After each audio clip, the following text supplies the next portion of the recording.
Welcome. In this video, I'm going to explore the mindset of the author who wrote the Torah. Welcome to Ideas Between Us. I want to share with you some speculation, some research into the possible author, the hypothetical author that wrote the first five books of Moses. To start you off, first of all, let me explain my perspective. I'm a Jew. I'm a scholarly Jew, and I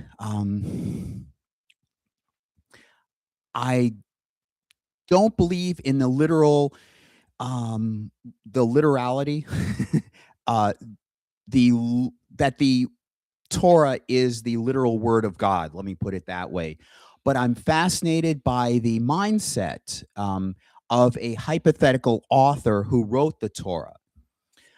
In preparing for this video, I went through a number of um, videos from former Christians pointing out and atheists pointing out troublesome verses they've had with the Torah, what they would call the Old Testament, although that would be the Tanakh. The Torah is one third of it. And I wanted to be honest with myself. I wanted to, regardless of my own personal philosophy, I wanted to understand I wanted to understand what the mindset of the author probably was who wrote the Torah. My suspicion is that the Torah was not written as the documentary hypothesis has it. I believe that that there was one author or essentially one authorial effort to write the Torah. That's been my research project for what I call the Torah Decoded. I've also been developing that into a podcast, an audio podcast that I will start up soon. I've been organizing the episodes, but all right, beyond that, so I don't believe that there were different writers, such as in the documentary hypothesis. We have one writer who is writing portions that refer to the Lord as the God, Yud He Vav He, which is translated into English Bibles as the Lord. And there's another prominent deity referred to as Elohim, which appears in English translations as God. That can be really troublesome when you're working with translations of translations or whatever. So I went back to the Masoretic. I'm familiar with the Masoretic. The Masoretic, the earliest manuscript we have is the Leningrad Codex, which dates to about 1008 CE, 1008 of our Common Era.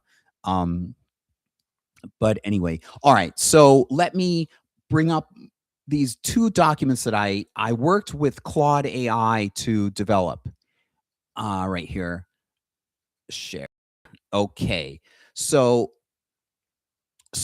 I had some dialogue with Claude AI. I had Claude AI review the troublesome, or essentially list the troublesome verses that we would find reprehensible, abhorrent today. And I didn't, I'm not going to include the whole list, but suffice it to say, rather, I had it then compare that that list of troublesome verses, abhorrent practices that are commanded in the Torah, compare those with those of neighboring comparable commandments in other regions, other cultures. And to some extent, some of them were on par with those of other cultures. Some were more strict than other cultures. Some were a little bit more barbaric, what we would call barbaric than other cultures. So I wanted to be totally honest with the research.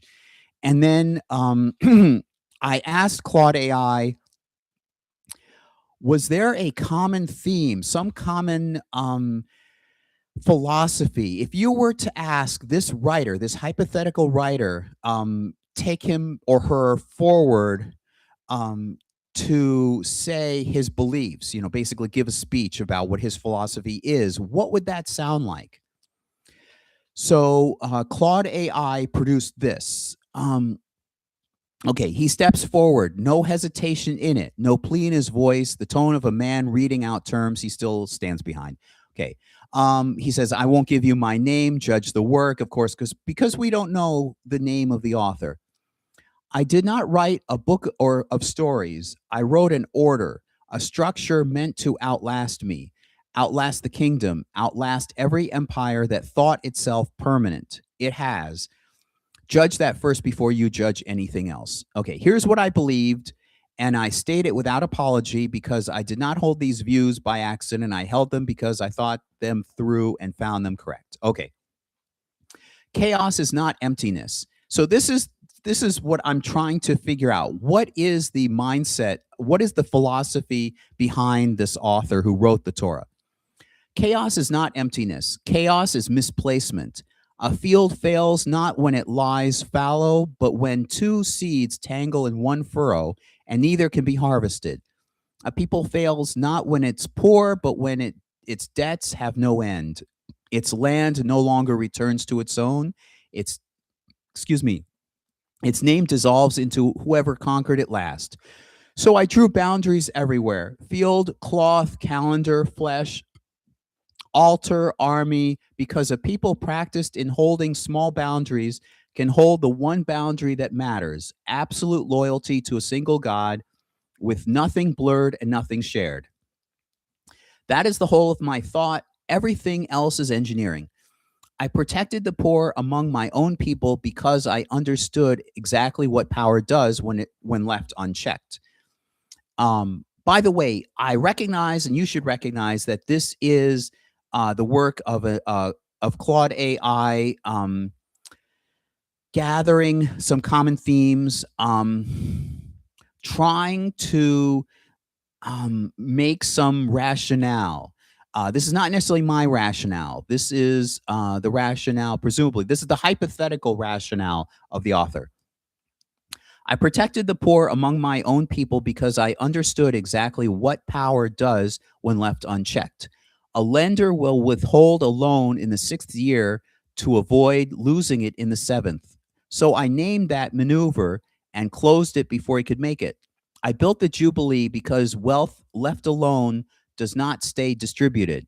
It climbs generation on generation until the many exist to serve the few. And I refuse to let that be my people's fate.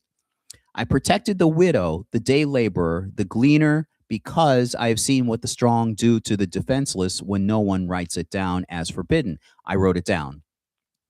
Understand why I protected these people, because it will tell you why I did not extend the same protection everywhere. I protected what belonged inside the structure: the debtor, the widow, the resident stranger who had entered under my law and lived by my terms. The line held there because the line was supposed to hold there. Outside that structure, the conquered enemy, the captive taken in war, the nations pressed against your border, my concern ends deliberately and at the wall I built. I did not forget them. I excluded them on purpose because a boundary that protects everyone protects no one. And I was not interested in writing a boundary that did not work. That did not work. You will call some of what follows abhorrent. I call it consistent, and I will not soften it for you. Basically, Claude AI was, by writing that, Claude AI was reinforcing my command to it to don't be soft. Just explain what it seems to be saying. Like, I can take it. Just give me a approximation of what informed approximation of what the mindset seemed to be. Okay. A woman's body was bound to her father's name and her husband's line, and I legislated accordingly. When I ruled that a man who violates an unbetrothed woman must marry her and may never set her aside, I was restoring a family standing. And I built the law to do exactly that, not to comfort her. That was not an oversight in my thinking. That was my thinking. When I commanded total destruction for the nations nearest your borders and mercy for those farther off, I was not measuring cruelty, I was measuring contagion. Distance meant safety from you destroyed. Proximity meant the opposite. I judged annihilation the lesser risk. I would make the same judgment standing where I stood, blah blah blah, seeing what I saw people become when they live too closely beside what they should have resisted. Okay. I wrote the whole of it as a treaty deliberately because I wanted the terms unmistakable. Not a hymn asking for your affection, a covenant with obligations stated, promises or blessings promised, and curses spelled out in full and terrible detail for anyone who broke faith. I made these curses as total as any treaty I have ever heard read aloud, because I wanted no one under my law to imagine the offer as casual. Undivided loyalty in exchange for a land that does not fail, a line that does not end, a people that does not scatter. That was the bargain I built. That was the bargain. I built it. I meant every clause of it, and I do not regret the shape it took. You're free to weigh the cost against the order it brought. I already weighed it. I chose the order. So basically, again, Claude AI was being wordy about restating, I'm not holding any punches, da da da da da.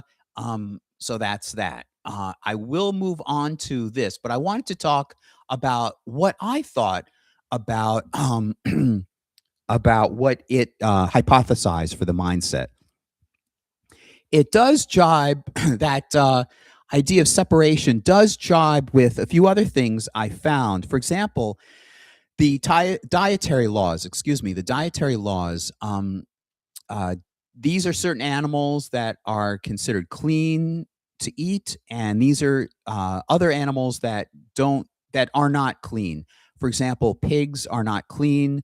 Um, and somebody pointed out, there's been some speculation as to why that section of Leviticus is in there. Um, I think it has something more to do with the philosophy of um, things being in more than one category. People have pointed out that a lot of the animals that are considered unclean to eat are the more intelligent animals. Like, for example, a pig is very intelligent, somewhat human-like. A horse is not clean to eat. Clean meaning correct to, you're not able to eat horse. Um, a lot of the other animals you are not. I think a shark, yeah, a shark would not be able. Well, a shark could eat you, but we're talking about Judaism. You are not allowed to eat a shark. There are certain specific um, delineations stated as to what you can eat and what you can't eat. If I can recall, those creeping things in the air, creepers of the air, however it's phrased, must have a certain number of legs. I don't know why. Those land dwellers must be able to chew the cud and have a hoof that is bifurcated. Why those specific things, I don't know. I'm guessing that there were several animals that the author decided um, were were unclean or were somehow in more than one category. Um, and there's some birds that are simply specified. There's no easy delineation for that. A fish, it's my favorite part because it's so easy to state. The fish must have the species of fish that you're eating must have both fins and scales. So there seems to be some degree of categorizing. These are ones you can eat, these ones that may fit either category, something like that. That's my working guess. So that jibes, that idea about never the twain, never these threads from these two different materials be fused together. Seems to be a very important part. Okay, those of you moving on to the second part, the second half of this video, you may have seen my earlier video in which I talked about the Garden of Eden story and a new perspective on what was actually going on. I don't believe in the fall. In Judaism, there's no natural sin state or fallen state. There's no natural sin state. Um, there's no hell, there's no devil, and so forth. The serpent is just the serpent character. There's no association with the devil. Um, so I wanted to understand certain things about, for example, why Yud He Vav He Elohim cursed the ground, and um, how the cursed ground plays a part later on in the Cain and Abel story, and then in the Noah story, and why is it no longer cursed beyond the Noah story. And I've been doing some fascinating research into why certain verses are there in Abraham onward, the patriarchs, Abraham, Isaac, Jacob, so forth. Some of that is in my earlier video. I really do want to make a documentary. But I then, another thing, a lot of my research, a lot of my model for the layout of the Torah comes from the work of Moshe Klein. Um, I believe his first name is Mel, but he goes by Moshe Klein. His book is called Before Chapter and Verse, and he displays and explains a new layout where you aren't reading it linearly, or at least there are 5 levels. All right. What you're reading, aside from a translation of a translation of a translation, when you get back to the Leningrad Codex, that's the earliest copy we have of the Masoretic version of the text. When you get back to the actual Hebrew text, there are certain verses written in certain ways. There are certain phraseologies that can sometimes be repetitive. They can sound repetitive, especially in the book of Leviticus. Well, it's repetitive by design. It's not meant to only be read linearly. There are cues in how the verses are to be arranged, how the collections of verses are to be arranged. Some as 2 columns, some, and then when you see the entire collection, he has Exodus at the top, and then Leviticus in the middle, and then Numbers below, and then that would be what he calls the weave. And if you know your order of Torah, that's also in linear order in terms of appearance: Exodus, Leviticus, and Numbers. However, there's a warp line going across with Genesis at one end and Deuteronomy at the other end. Now, what I'm going to present here is my exploration of the theme, the underlying theme in Exodus and Numbers. Leviticus is a separate part. That's a central part of this weave and warp. I'm also curious as to why he arranged, assuming the author was a he, arranged it as one weave and one strand and one warp strand. For a while, I had been wondering if it's akin to Ezekiel's wheel that had 4 animals around it and a central figure, a central throne, I think, and God on the throne. Perhaps not. That's future research. But perhaps all you need is one weave and one warp to construct the Torah. Um, More than one would complicate it. He didn't want to complicate it, I presume. So throughout the four books, aside from Leviticus in the middle, the four books deal with faith. And Jewish faith is different from Christian faith.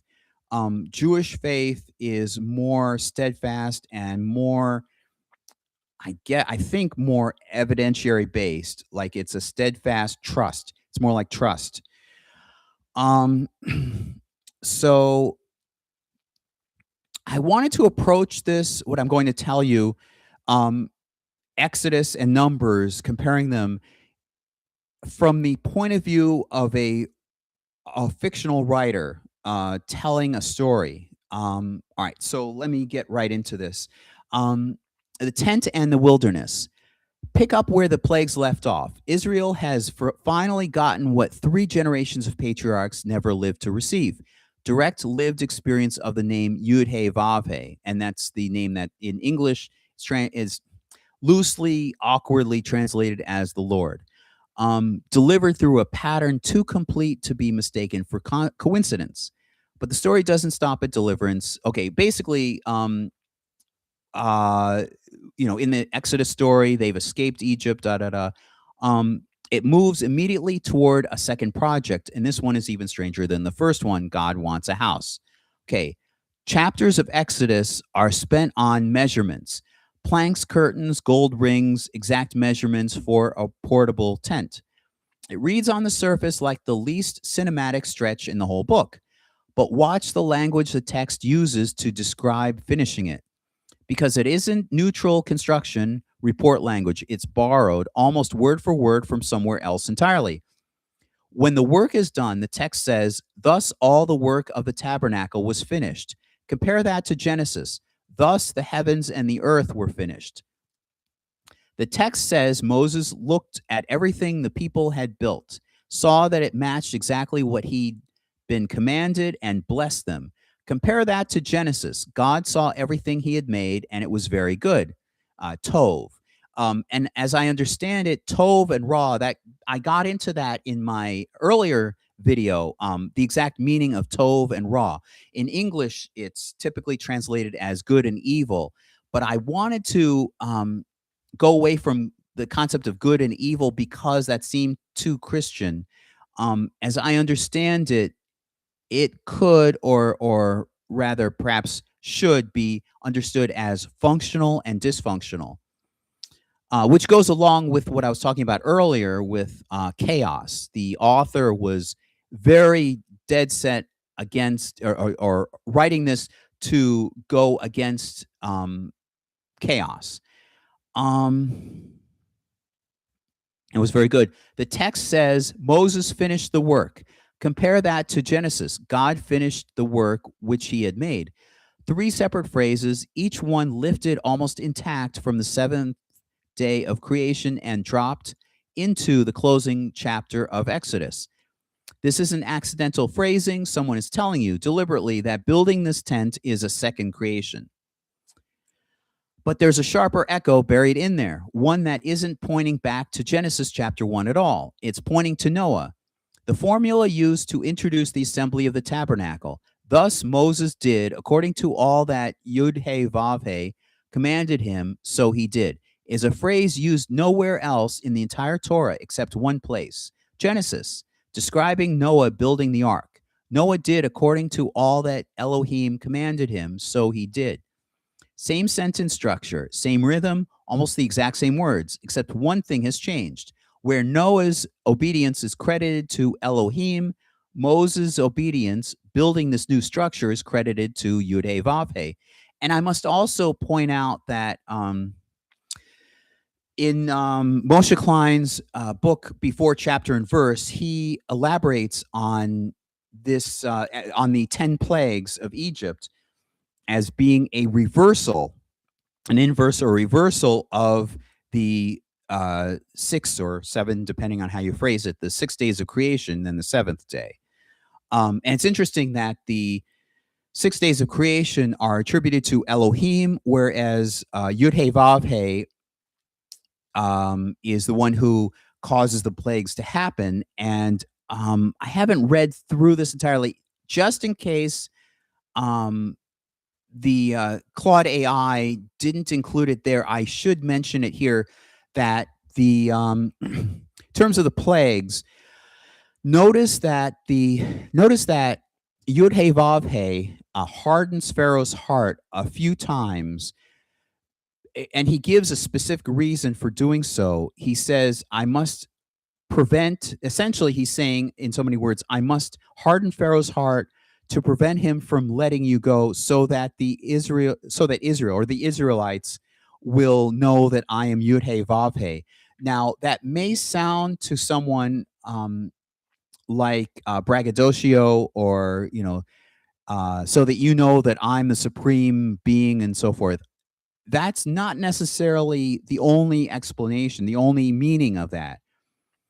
The pattern, as I was telling you before, the plagues can be arranged in a two-dimensional pattern of units. Each plague fits a certain unit, and that methodology can be found in the 7 days of creation with Elohim, and it's the exact methodology that you find in the construction of the entire Torah. In other words, the 5 books that I was talking about before, with the weave and then the warp going across it, that warps the weave.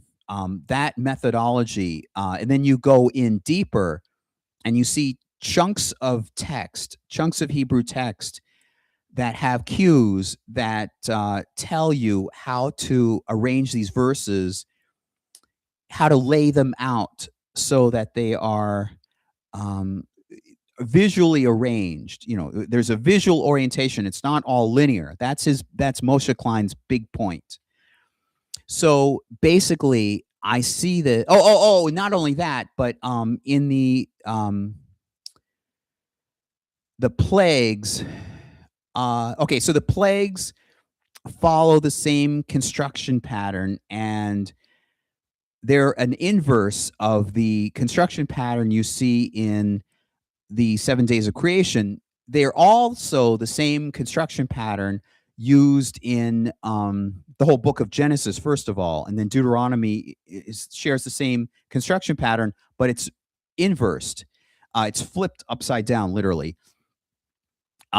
Where you see, I don't want to get this too complicated, but in Genesis, in Moshe Klein's model, the top line only refers to Yud He Vav He as the deity, and Elohim only refers to, or no, sorry, the bottom line, the bottom row, only refers to Elohim as the deity, and then in the middle, that middle row, is a mixture of the two terms.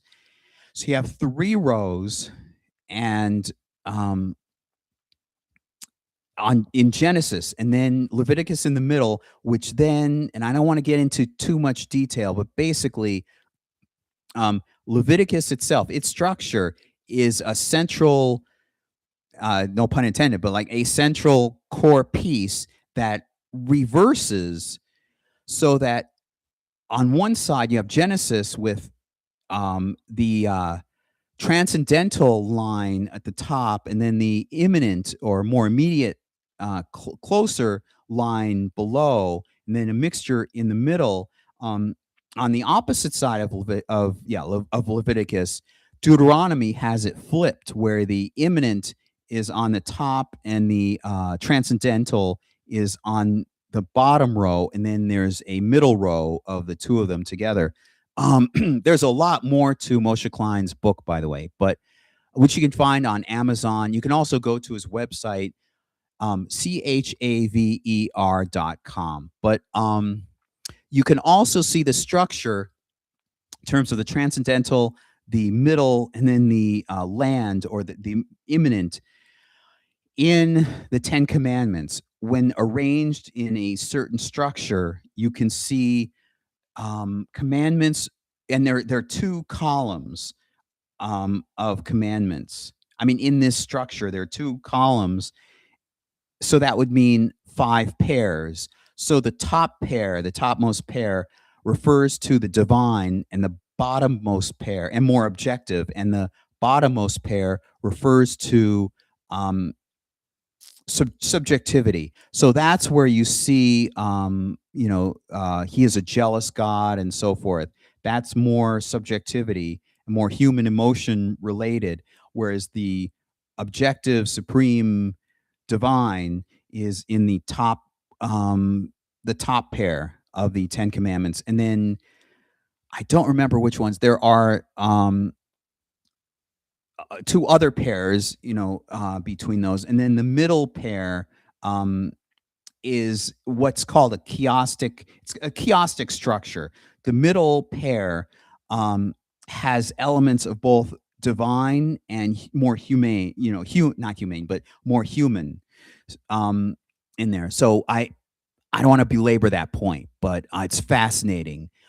So there's an overall structure or pattern technique that the author clearly used. All right, so going back to this, um, all right, let me back up because you've probably lost track of what I was saying. Okay,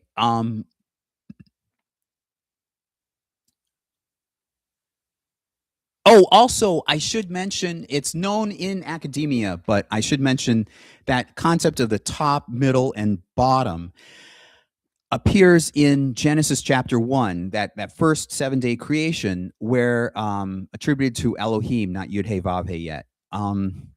So you have two columns, just like in the Ten Commandments. You have two columns. You have in the first column is generating by the act of division, where the top is creating the heavens, and then the bottom is creating or dividing, letting the seas split, separate out so you can see the land. And then the middle is the upper and lower water. And then on the opposite column, um, adjacent to the heavens, or the star, the I don't want to call it the heavens out there, up there. Um, you see the inhabitants created. You see the stars and moon created in the day unit adjacent to that top first day. And then below that, and adjacent to the separation of the upper and lower waters, you see the um, creation of the creatures of the air and the creatures of the waters, the fish and the birds. So notice that the birds play a certain they have a certain ability. They can fly upwards toward the heavens, and they can land their feet on the firm ground. And thus you have this middle layer. And then the very bottom, the creatures there are the vegetation and the atom, or man. Incidentally, the term man doesn't refer to male or female. Man originally meant the species, and for whatever reason, later on, it became synonymous with male as opposed to female and so forth. But originally, both men and women were man, of the species man. From what I've heard from one source, it came from manual, you working with your hands, the ability to work with your hands manually. But that's, in my opinion, that's still speculation. But the entire species was man. Um, anyway, all right. So you have two columns. You have the left column being division of things in order to generate something new. Um, Incidentally, in the first day, you notice separated light from darkness. The second day, it's separating the upper waters from the lower waters. The third day, it's separating the waters uh, so as to reveal ground. So then you have the second column, um, which and notice the I should say creatures or dwellings or inhabit the whatever's created by through division in the first column is actually named. And then in the second column, you have creatures actually created, who will dwell in the dwellings or environs that were developed through division in the first column, and those aren't named. So it's more elaborate. I'm hoping you will see this method of visual arrangement that goes beyond just linearly reading the text. Um, so you also see that in the plagues. You see that in how the plagues are manifested. Um, there's a whole structure behind that. So once you see visually the pattern of the plagues laid out visually, um, it's easier to understand why Yud He Vav He would harden Pharaoh's heart, so that, and remember, I'm not taking this as literal history, harden Pharaoh's heart, so that all the plagues, it's like he's saying, no, I can't let the Pharaoh um, permit the Israelites to leave, because not all of the plagues have manifested yet. I have to have all the plagues manifested so that the Israelites will see this entire pattern and understand this concept of rows and columns, and divine and imminent and transcendental and imminent and middle row and so forth.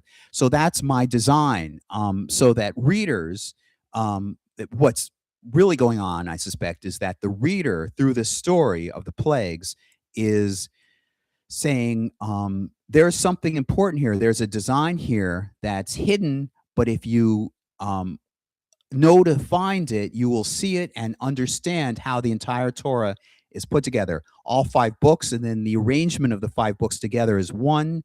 So there are 5 different levels. There's the Torah level, which I told you before, which is Exodus, Leviticus, and Numbers, and then that's the weave, and then the warp is Genesis, Leviticus, and Deuteronomy, and that's the warp. So that's at the Torah level. A level beneath that, or deeper than that, is each book having its own arrangement of units. The units in the warp, actually 3 warp books, Genesis, Leviticus, and Deuteronomy, each have 3 rows, and the books Exodus, somewhat Leviticus, because it's still in the middle. It retains qualities of both the warp and the weave. But certainly Exodus and Numbers their units are not laid out as 3 columns, or 3 rows, I should say, not columns, 3 rows. It's very important. They're arranged in more of a pictogram style. So anyway, and then that's for each book. And then within that book, each kind of chapter or section of the book has its own 3 columns or 2 columns, depending on, or a single unit, depending on a certain pattern that I don't want to go into right now. But it's fascinating. There's evidence behind. You can actually look and see the structure. You can see the intended patterns. Okay, so I hope that's been clear. So let me back up and read this paragraph up here. Okay. There's a sharper echo buried in there, one that isn't pointing back to Genesis chapter 1 at all. It's pointing to Noah. The formula used to introduce the assembly of the okay. Sit with that substitution for a second, because it's not a small detail. The last time this exact formula appeared, it described a vessel built to survive a judgment, a structure meant to carry a remnant through catastrophe, commissioned under the order and preservation facet of God. Now the same formula reappears word for word to describe a different structure entirely, not a vessel for surviving God's absence during judgment, but a dwelling built to host God's direct presence. And the name attached to the identical sentence has shift from the one that oversees creation and preservation to the one that shows up, stays close, and lives among people. The ark kept humanity alive until Yud-Heh-Vav-Heh was ready to act again. The tabernacle is what happens once Yud-Heh-Vav-Heh decides not to leave. Now, here I must be honest, and I should say in the Hebrew, in English we call them both arks, but in the Hebrew, one is a teva and the other is an aron. If I recall correctly, I believe the teva is what Noah built, and the aron is what Yud-Heh-Vav-Heh commanded them to build so that he can dwell amongst them. I don't remember which one is which. But I'm certain that in the Hebrew they are two different words. Unlike the English where we use the word ark to compare both. So to be honest, this seems to be saying the word is used in both places. Okay. And what happens the moment the tabernacle is finished confirms it. A cloud covers the tent. The glory of Yud-Heh-Vav-Heh, not Elohim, Yud-Heh-Vav-Heh specifically, fills the tabernacle so completely that Moses himself can't enter. The same figure who split a sea, hardened a king's heart to force a complete demonstration, and finally became experientially known through 10 plagues, now moves into the middle of the camp and stays there. I should mention what I meant, what is why this phrase became experientially known.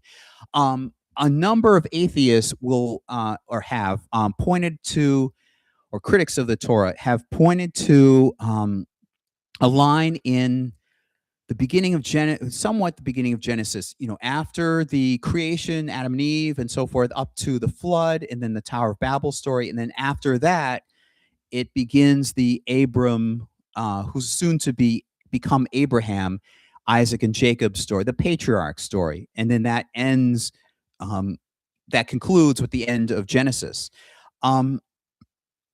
Now, the beginning of Abram meeting with Yud-Heh-Vav-Heh, in that moment, Yud-Heh-Vav-Heh says, I am El Shaddai, walk with me and be Tamim, meaning complete. Now, this is interesting in that that term, Tamim, refers back to Noah. It says that Noah was Tam in his generations, and that means complete in his generations. Here, it's saying that, here it has Yud-Heh-Vav-Heh telling Abram, walk with me and be complete. And then I have a play with numbers that's fascinating. I'll mention that in a moment, but from my study of this, from my my overview of Abram, Isaac, and Jacob, that word tamim or tam comes up. It's interesting that I'm looking at this from a storyteller's point of view, like a screenwriter's point of view. There's an opening goal or an opening problem which would have to be resolved at the end of the story one way or the other somehow. So Yud-Heh-Vav-Heh says, I am El Shaddai, which itself is interesting. I'll get to that in a moment. But Yud-Heh-Vav-Heh says, I am El Shaddai, walk with me and be Tam or Tamim. So Abram then has a letter Hey, like in English H, added to his name, and that then his name turns from Abram to Abraham, and there's an explanation for what the name means and so forth. But then his son Isaac, and then Jacob. Jacob is described as being Tam, so complete. So there's an arc there. There's like a goal or a plot arc where it starts with Abram, walk with me and become Tam, Tamim, and then at the end, his grandson Jacob is Tom. So just like Noah before the flood. The reason I brought this up was that in Exodus, this is the point that the atheists bring up, or Bible critics point out, that and it's also what partially led to the documentary hypothesis, proposing that and this is the documentary hypothesis is roughly a century old, proposing that there were several different writers who wrote parts of the text that a later editor pieced together. My suspicion again is that this Torah, the entire Torah, for several reasons, I'm persuaded, partially what I was talking about with Moshe Klein's design that he found, that you have this entire design could not have been put together from various disparate writers. It was probably more like a concerted effort by an author, single author, or several authors working in concert as what I would call an authorial effort. The atheists, I'll just say atheists just in general, the atheists would have said that how come Yud Hey Vav Hey tells Moses at the beginning of Exodus, um, I'm Yud Hey Vav Hey, your ancestors did not know me as Yud Hey Vav Hey, they knew me as El Shaddai. Well, and that's a clear contradiction. Like, earlier on in Genesis, they did refer to him or know him as Yud Hey Vav Hey. Why this contradiction? Well, and of course, there's the nice similarity, the same presentation of the term El Shaddai. And I have some interesting interpretations of that. Anyway, that'll deviate from the point I'm making right now. There is a possible explanation. Know me, the term know me as Yud Hey Vav Hey. Know refers to having intimate knowledge with. So they might have been aware of Yud Hey Vav's name as being Yud Hey Vav Hey. But what could be happening is Yud Hey Vav Hey is saying that they knew him as El Shaddai, but did not intimately know him deeply as Yud Hey Vav Hey. All right, so here, let me go back to this. And what happens the moment the tabernacle is finished, confirms it. Okay, I read that through, has been built. Okay. Everything since Eden, the split names, the missing half in the garden conversation, the generations of promise without fulfillment, has been building toward a moment where the two facets aren't operating in separate registers anymore. Order and presence, structure and relationship arrive in the same tent at the same time, described in the same borrowed sentence that once again belonged to Noah's Ark, and before that to the seventh day of creation itself. Namely, you build an ark for me so that I might dwell amongst you, the Israelites. And I suspect that goes back, as this was saying, that goes back to the Garden of Eden story, where if you've seen my video in the past, you might have caught that the so-called fall was when Eve and the serpent were referring to Elohim and not Yud Hey Vav, Yud Hey, sorry, Yud Vav, sorry, sorry.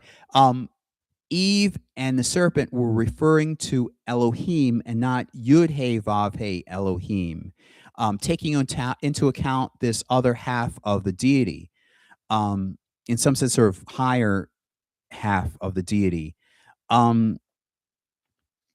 and that leads to later on in the story, Yud Hey Vav Hey saying, "Whoops, he meaning Adam, the Adam has eaten from the fruit and become like Elohim, knowing the I would say the distinction between Tov and Ra, knowing the distinction between functional and dysfunctional. Um, what if he should eat from the tree of life as well and live forever?" Um, I don't think that's like Yud Hey Vav Hey. I don't think Yud Hey Vav Hey Elohim is saying he's become like one of us as a god. I think it may be that he's concerned that Eve and Adam have become like Elohim and not like Yud Hey Vav Hey Elohim. In other words, they've become like part of God, but not the full God. Yud Hey Vav Hey Elohim. Only Elohim become like Elohim. So from the rest of Genesis onward, and then through the rest of the book, it seems like this whole effort, this whole goal on Yud Hey Vav Hey's part is to also bond with the descendants of Adam and Eve. In other words, they've become like Elohim, but they need to also incorporate Yud Hey Vav Hey. So thus you have this effort in Exodus that the Israelites construct an ark so that Yud Hey Vav Hey can dwell amongst them. All right, so I'll go back to the beginning of this paragraph. There's an even smaller design detail worth noticing on your way out of this scene, because the numbers matter here the same way they've mattered everywhere else. The erection of the tabernacle unfolds across 8 distinct stages, each one marked by the same refrain, as Yud Hey Vav Hey commanded Moses, repeated 7 times before the 8th and final stage closes the sequence. 7 completions, then an 8th that seals it.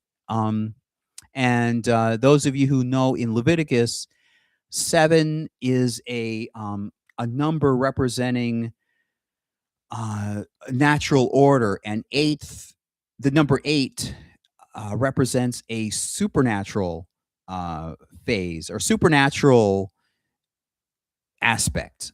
So I thought that was interesting. The 7th day, the sabbatical structures, the 7-fold repetitions running through the legal material. Then 8 reads as something else again, not just complete, but complete and then some. A finished pattern, and then one more step past finished. That's where Exodus ends. Now watch what happens almost immediately after. Again, we're skipping Leviticus. Again, you have in this weave thread, not the warp thread, but the weave thread. You have Exodus, Leviticus, and now Numbers. So at the very end of Exodus, you have Yud Hey Vav Hey dwelling, coming down, like you may have seen in Raiders of the Lost Ark. God come, there's a connection with the Ark of the Covenant, and there's connection with the sky and so forth. Very cinematic. But he comes down to reside inside the ark and dwell amongst them. Actually, there's a seat between the 2 cherubim or cherubim where he can sit. Okay. The next book, meaning Numbers, opens with a census, a head count of every fighting man. Generation 1 camped at the foot of Sinai, or Sinai, actually, it's pronounced, organized and ready to march toward the land they were promised. Everything about the opening of this book says readiness, order, a structured, numbered nation about to receive what it was owed. Then they send 12 men ahead to scout the land.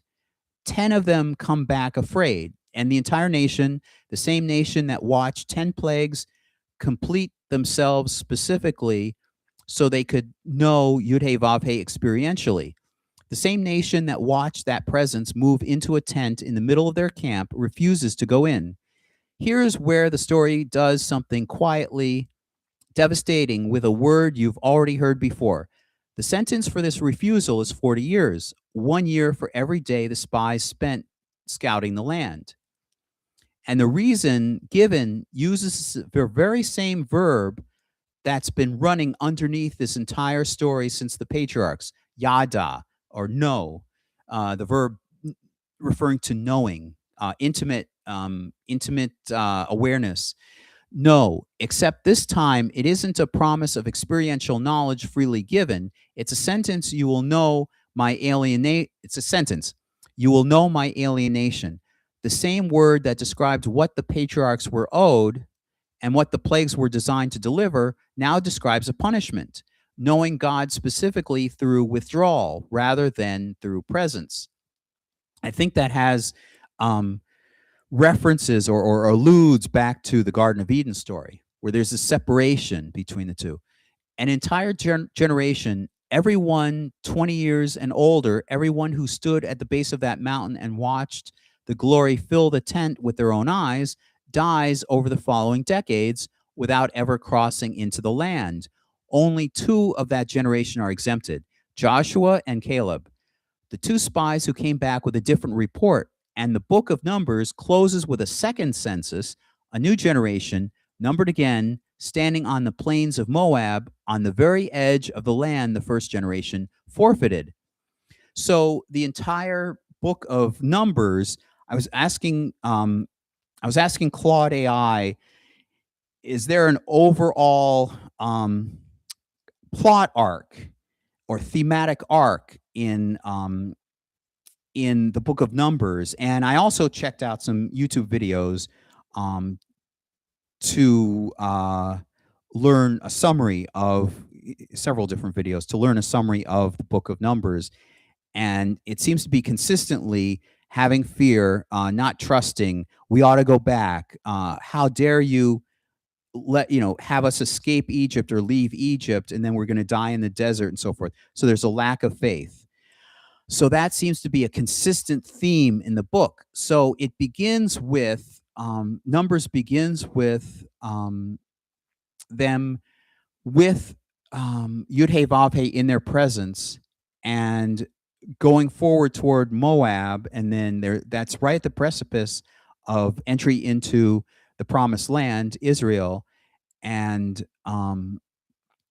what I just read here, the death of the prior generation who were afraid, and the younger generation who presumably show more faith.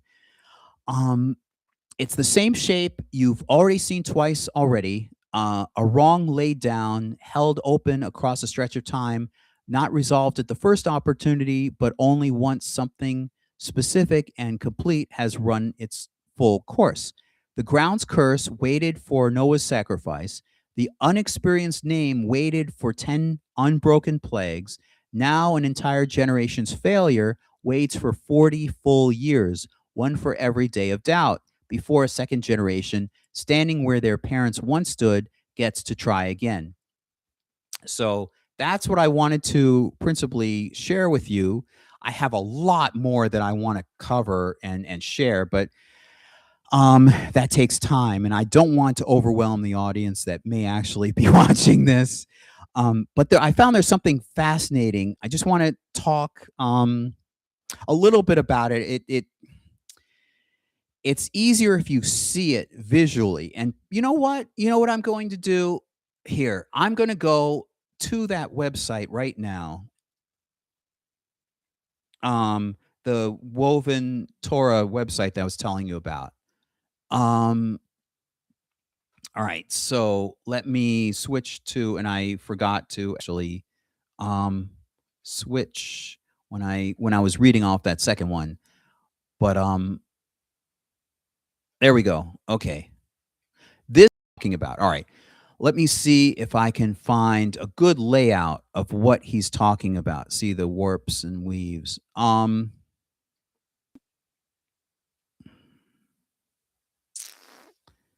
right.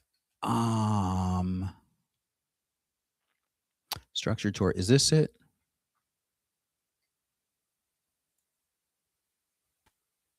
Oh, this seems to be, here's the book, 275 pages. Yeah, that would be before chapter and verse. I want, here, the Torah. Full Torah map. Okay, that's got, yeah, right here. Okay, this is what I'm talking about. So the author, okay, well, Moshe Klein, um, found this pattern. This is the pattern where there are columns and rows. This would be the first chapter of Genesis. This is the Garden of Eden story, and then this is the flood, and then this is the Tower of Babel story. And if you see, and this would be Joseph, the Joseph story, and then it alternates. One of these colors refers to family, and the other color refers to covenants. So it goes through Abraham, Isaac, and Jacob through this portion, and then you have Joseph right here. And then you see Leviticus. See how elegant the style is. You will see a common element of three, 3 by 3, which forms a great matrix. And then this is the center part. This is the part where there's a very repetitive portion. I think it's Leviticus chapter 19, where it says, I am Yud He Vav He, your God. I am Yud He Vav He, your God. Why it's so repetitive? It's a clue pointing to how distinct it is. That's that center unit. So you notice one of these, there's one column right here that's extra. It doesn't balance with this. You know what this column refers to? It refers to those things that don't belong in the tabernacle and must be left out, must be excised. So it's like the author, perhaps with a smirk, as he's designing this, is laying these out. And one, if I remember correctly, one of these columns references the calendar or time. I think it's this one. One refers to space, one refers to time, and the inner one refers to self or person, I believe. People have, or even the author, Moshe Klein himself, I believe, has pointed to this being interpreted as the outer court, the inner court, and the center, the outer, the middle, and the inner, and then this being the tablets in the center. So you could also see this as the familiar arrangement of the tabernacle encampment, where you have the Levites around the central ark, or the central dwelling where Yud He Vav He is, and then you have the tribes, the primary tribes around, and then you have 2 tribes on either side and so forth, making up 12 tribes around the central spot. And that may have been the design, or perhaps that part in Numbers, that encampment design described in Numbers, was created after whatever design, whatever reason the author had in mind who wrote the Torah. My guess is that he needed, presuming it was a he needed one weave thread and one warp thread, because that's the underlying technique throughout each of these. And I wonder if you can see, so you see this is the topmost level, and then you go one level deeper into Genesis unit, which is also happens to be Genesis chapter 1, and you can see the 2 columns here. You see what I was talking about before, 2 columns. This would be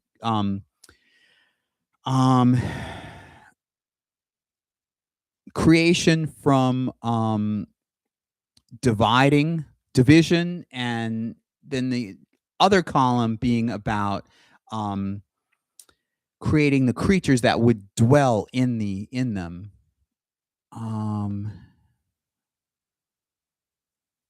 So, and then you go even further in these if you see Hebrew, I wonder if there's a way of seeing it in the Hebrew.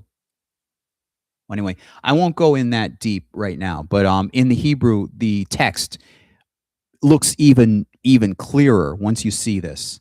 But I just want to share that. And I may have said this in an earlier video, but there's something fascinating about the numbers, actually the names, Abraham, Isaac, and Jacob. So I'll be quick about this. um, 20. Okay, let me explain gematria first. It's a Greek and a Hebrew technique of taking the numerical values of each letter in a word or name and adding them together. So, Yud, Hey, Vav, Hey, the numerical values of those letters add up to 26. So, um, Abraham, Abraham is actually equivalent to 9 point something or other times 26. Isaac is equivalent to 8 times 26. The name Isaac is equivalent to 8 times 26. And then Jacob, his son, and Abraham's grandson is equivalent, that name is equivalent to 7 times 26. Now, remember what I said before about 7 and 8.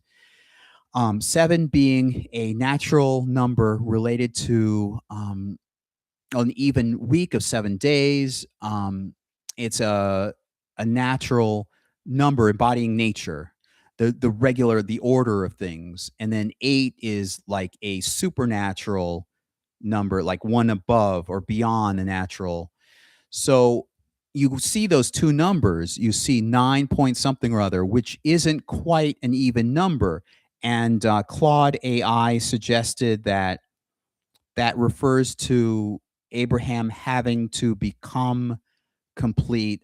Okay, that's speculation. I don't know.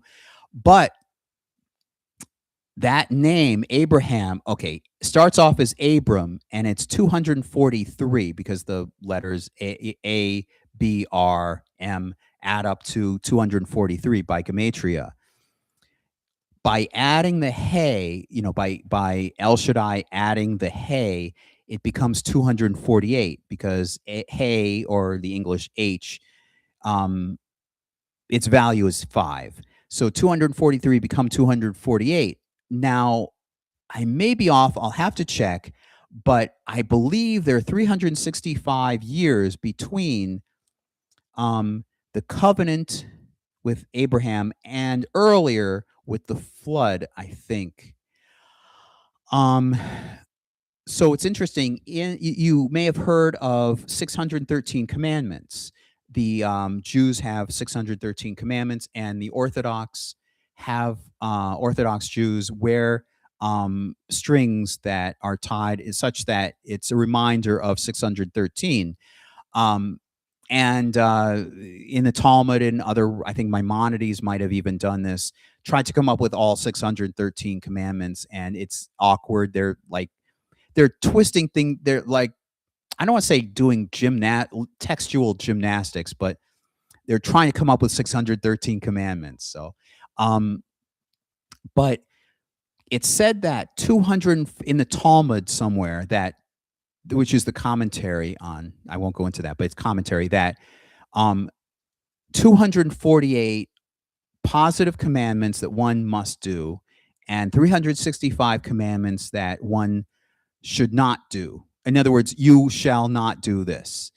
365 of those, and you shall, or you shall do this. 248 of them. So it's interesting that Abraham's name, literally by gematria, equals 248, and then if I'm right about the 365 years, that's the 365 years. So when they're talking about 613 being 248 plus 365, that may be directly referring to Abraham. And again, I'm not believing this is a literal history. I believe it's metaphorical and illusionary, and like allusion, like alluding to certain things. It's very philosophical and it's very symbolic. Um, I believe that Abraham may be a figure embodying something with commandments, and that would make a lot of sense since that led to, well, he was the first figure that really got a lot of commandments or a lot of instruction. Then later on, Moses gets the commandments, the full set of commandments, so forth. So, and then after him, um, Isaac gets 8 times 20. His name, Isaac, is 8 times 26. 8 being, again, as I said, a supernatural number, or a number that embodies supernaturalness. And then his son, Jacob, being 7 times 26. So that being a natural number, 7, which appears a lot in the Torah. And notice the 26. That's equivalent to Yud Hey Vav Hey. It's like their names are directly stamped into. I'm sorry. It's like Yud Hey Vav Hey's name is directly stamped into or incorporated into Abraham, Isaac, and Jacob, the 3 patriarchs. I have a lot more fascinating stuff, but time is moving on, and I want to finish this and take a breather and eat something probably. And I hope you found this entertaining. Again, this is Ideas Between Us. I don't just talk about the Torah. I want to write about Nostradamus. Again, not believing that Nostradamus was seeing into the future, but what influenced him to write those quatrains the way he did? My guess is that it dealt with um, bibliomancy, the technique of taking a book randomly off the shelf, opening it, and reading something, and putting one's interpretation or using that to perhaps predict the future, which is a totally different technique. Again, I don't believe it really works, but there was an author who wrote, and I forget the name of the book, but there was an author who wrote speculating that this was what Nostradamus did. And not only that, but speculating on precisely which books he used to write which quatrains. That really fascinated me. So I don't talk about the Bible. I want to talk about other things. I want to spin this off into 5 podcasts. One about ufology, one about various other things I've talked about in earlier in other episodes. So stay tuned, and hopefully I'll be able to get a job. And some of you may be saying, get a job, will you? But I want to buy a larger, it's $108. I want to buy a computer workstation so that I can have my iPhone properly set up, so I can have my arm for this microphone set up, and I can do it a lot better, a lot more like those more professional YouTubers have arranged. And I've got it. Right now I'm trying to buy food. I'm destitute. So, but that's in the future. Okay, hope you have a good day. Oh, and if you do want to support the channel, the best way is to go to my website, my Fourth Wall website store, and buy apparel. Everything that goes into that will be channeled specifically into paying for my Verizon bill so I can keep the stuff going. Hopefully I'll get a job. I know my girlfriend says you will have the job. Don't talk negatively, but reality is reality. So, all right. So long for now. Bye.